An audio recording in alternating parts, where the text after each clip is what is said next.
सभी भक्तजनों को जय श्री कृष्ण। श्री सुखदेव जी कहते हैं, परीक्षित, इस प्रकार भगवान ने असुर राज बलि का बड़ा तिरस्कार किया और उन्हें धैर्य से विचलित करना चाहा, परंतु वे तनिक भी विचलित ना हुए। बड़े धैर्य से बोले दैत्यराज बलि ने कहा, देवताओं के आराध्य देव, आपकी कीर्ति बड़ी पवित्र है। क्या आप मेरी बात को सत्य समझते हैं? ऐसा नहीं है, मैं उसे सत्य कर दिखाता हूं। आप धोखे में नहीं पड़ेंगे। आप कृपा करके अपना तीसरा पग मेरे सिर पर रख दीजिए। मुझे नरक में जाने का अथवा राज्य से च्युत होने का भय नहीं है। मैं पाश में बंधने अथवा अपार दुख में पड़ने से भी नहीं डरता। मेरे पास फूटी कोड़ी भी ना रहे अथवा आप मुझे घोर दंड दे दें, यह भी मेरे भय का कारण नहीं है। मैं डरता हूं तो केवल अपनी अपकीर्ति से। अपने पूजनीय गुरुजनों के द्वारा दिया हुआ दंड तो जीव मात्र के लिए अत्यंत वांछनीय है, क्योंकि वैसा दंड माता पिता भाई और स्वद भी मोहवश नहीं दे पाते। आप छिपे रूप से अवश्य ही हम असुरों को श्रेष्ठ शिक्षा दिया करते हैं, अतः आप हमारे परम गुरु हैं।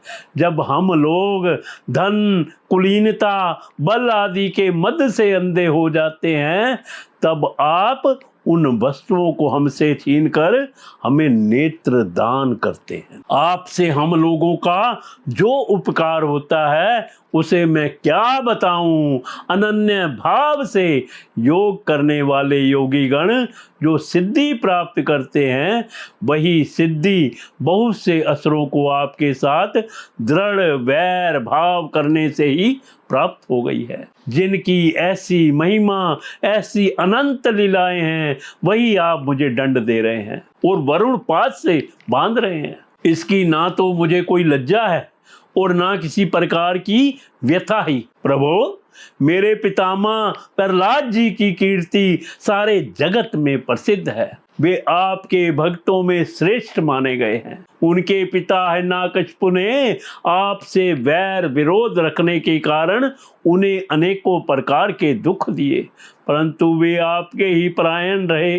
उन्होंने अपना जीवन आप पर ही निछावर कर दिया। उन्होंने यह निश्चय कर लिया कि शरीर को लेकर क्या करना है, जब यह एक ना एक दिन साथ छोड़ ही देता है। जो धन संपत्ति लेने के लिए स्वजन बने हुए हैं, उन डाकुओं से अपना स्वार्थ ही क्या है, पत्नी से भी क्या लाभ है, जब वह जन्म मृत्यु रूप संसार के चक्र में डालने वाली ही है। जब मर ही जाना है, तब घर से मोह करने में भी क्या स्वार्थ है। इन सब वस्तुओं में उलझ जाना तो केवल अपनी आयु खो देना है। ऐसा निश्चय करके मेरे पितामह प्रहलाद जी ने यह जानते हुए भी कि आप लौकिक दृष्टि से उनके भाई बंधुओं के नाश करने वाले शत्रु हैं, फिर आपके ही भय रहित एवं अविनाशी चरण कमलों की शरण ग्रहण की थी। क्यों ना होवे। संसार से परम विरक्त, अगाध बोध संपन्न, उदार हृदय एवं संत शिरोमणि जो है, आप उस दृष्टि से मेरे भी शत्रु हैं। फिर भी विधाता ने मुझे बलात् ऐश्वर्य लक्ष्मी से अलग करके आपके पास पहुंचा दिया है। अच्छा ही हुआ, क्योंकि ऐश्वर्य लक्ष्मी के कारण जीव की बुद्धि जड़ हो जाती और वह यह नहीं समझ पाता कि मेरा यह जीवन मृत्यु के पंजे में पड़ा हुआ और अनित्य है। श्री सुखदेव जी कहते हैं, परीक्षित, राजा बलि इस प्रकार कह ही रहे थे कि उदय होते हुए चंद्रमा के समान भगवान के प्रेम पात्र प्रहलाद जी वहां आ पहुंचे।